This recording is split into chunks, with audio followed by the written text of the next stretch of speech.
Hello guys, এই যে দেখতে পাচ্ছ আমি গেছিলাম ভাইজির বাড়িতে সকালে উঠলাম। সকালে উঠে যাচ্ছিলাম আমরা বিলের মধ্যে। এই যে বিলের মধ্যে যাচ্ছি আমরা, আমার ভাইজি আর আমি।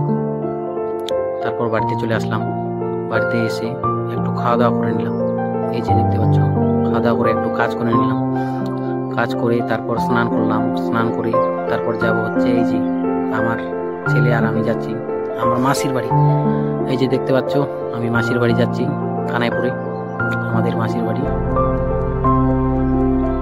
তো এই যে দেখতে পাচ্ছ চলে আসলাম আমরা মাসির বাড়ি, এটা আমার মাসির বাড়ি। তারপর চলে আসলাম আবার ভাইজির বাড়ি।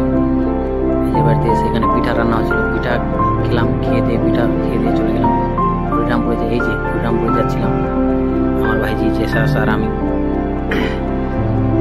তো একটা দোকানে গেলাম, তারপর একটা আলমারি দোকানে চলে গেলাম। আলমারি দেখছিলাম আমরা। যে দেখতে পাচ্ছ এটা হরিরামপুরে, এই দোকানটা হরিরামপুরে। ওখান থেকে ডাইরেক্ট চলে আসলাম তারপর বাড়িতে। এই যে দেখতে পাচ্ছ আস্তে একটু রাত হয়ে গেল।